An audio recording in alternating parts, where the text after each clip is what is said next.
I know that you are excited about your next trip to Switzerland and you are here to get some tips. So in this video, we will be talking about some tips regarding the currency, regarding the adapters, regarding the internet and so on.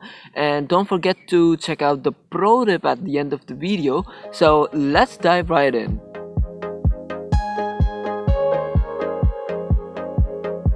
How you doing, guys? If you are new here, my name is Ali and I am a master's student based in Germany.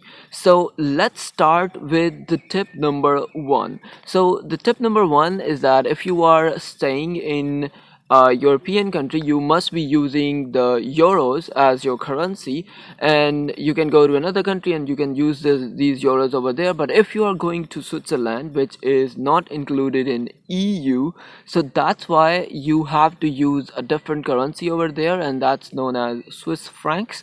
So you can get this currency change from Germany or from wherever you are living, and then you can just go right away. And interesting thing is that you can also pay in euros in Switzerland, but if you will pay in euros, like I had to pay around 40 euros for funicular at Interlaken, and then I don't have the Swiss francs at that moment because I used all of them that I bought with me. So then I had to pay 43 euros rather than paying just 40 euros. So if I had paid in francs, I would have only paid 40 francs. So if you have Swiss francs, that's better. But if you can get your credit card which has no international transaction fees, that is the best thing that you can do. So let's move on to the next step. So the tip number two is about the travel adapters. And as you might be familiar that in Europe and in Germany especially, there are two different kind of adapters. You can have something like this or you can have something like this. So if you are traveling with your adapters which are like this, you don't need to worry about them because these are gonna be usable in Switzerland as well. But if you're traveling with something like this, then you should keep a travel adapter. So I also checked online and they said that it's very important to get a travel adapter with you, and I was only traveling with these kind of chargers for my iPhone and my iPad, so I don't really needed to take out the travel adapter that I brought with me, and then everything was working fine. So you don't need to carry extra stuff if you are just carrying this adapter. So let's move on to tip number three. So the tip number three is about traveling in the cities. So in Switzerland you can get a travel pass. Basically I went to Zurich, so over there is this Zurich card, and with the help of that card you can take buses, you can take trams, you can take trains, and you can even have your ride on the boats like cruises and all that stuff. And you can also get your free entry to several museums and different churches and so on and so forth. So it's really helpful if you get your card. So you can get a card for like 24 hours, and good thing about that is you can get your card anytime, and the time of that card will start as long as you validate that card. So if you just use that card for at around 8 p.m, so till next day 8 p.m, you can use that card, that would be valid. And you can also get that card for more than 24 hours, which would be the second option is 72 hours. So if you're traveling for 2-3 days, it would be best to get the card on the very first day, and then you can travel and you can go anywhere around the city. So let's move on to tip number four. So the tip number four is about packing your clothes. Switzerland can have very different kind of weather. So here in Germany these days in June and July, it's really hot, and I only packed shorts with my travel bag, and there was no pants. But at the very last moment I just saw on internet that the weather could be a little bit cold over there, so I just changed my outfits, and I planned that I will go in pants rather than the shorts. So that's why I just had one pants over there.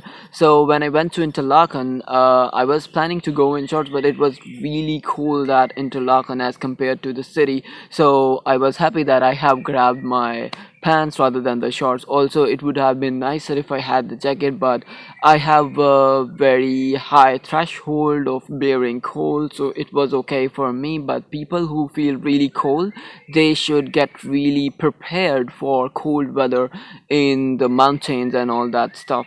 So you have to pack smart, keep your stuff for hot weather and some cold weather as well. It would be amazing if you can just grab a very light jacket if you are traveling in summers to Switzerland. Last but not the least, tip number 5. So we will be talking about checking the availability of the places that you're gonna visit online.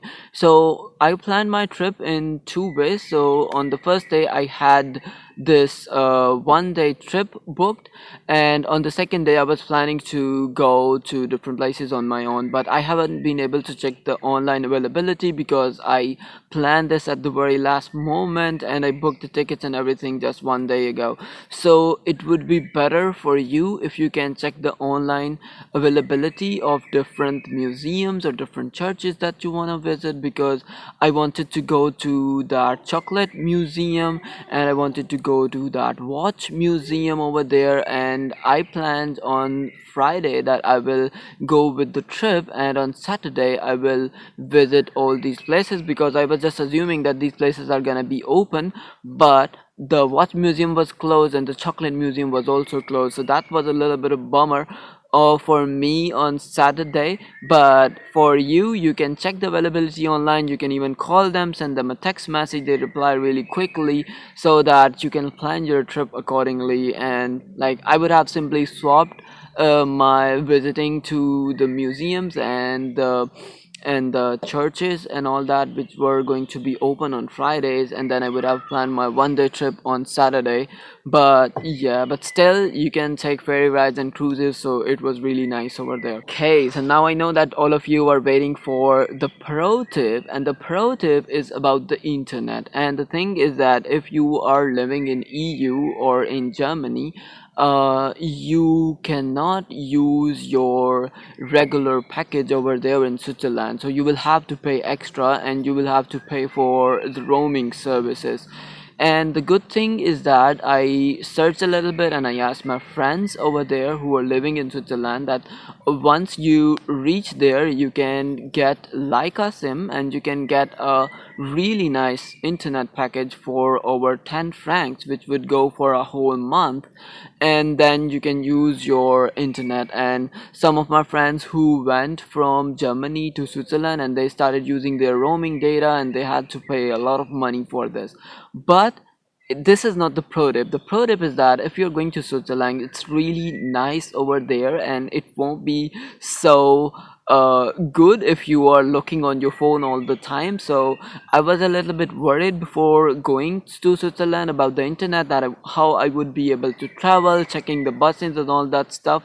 But whenever and as soon as you enter a Hauptbahnhof or a bus station or a train station, then you can find very nice internet over there. So most of the time I had to use internet to check the buses, so I just checked my bus connections in the train stations and that was for free. So I was also traveling solo and I traveled all the way to the Switzerland and without internet, and I didn't miss even a single bus or train. So, and also it adds an extra layer of adventure to your trip if you are traveling without internet. And that's pretty much it for this video. If you have any questions, comments or concerns about this video, you can put them in the comment section down below. And if you have any other questions or you're curious regarding coming to Germany and studying in Germany, you can book a one-to-one appointment with me. We can talk in English, और हम उर्दू में भी बात कर सकते हैं अगर आपको किसी चीज़ की समझ नहीं आ रही है तो I can go through all your questions and your concerns about that. And currently the appointment is free of cost. You can book just by going through the link. And I hope you enjoyed this video. Thank you very much. See you around in the next video.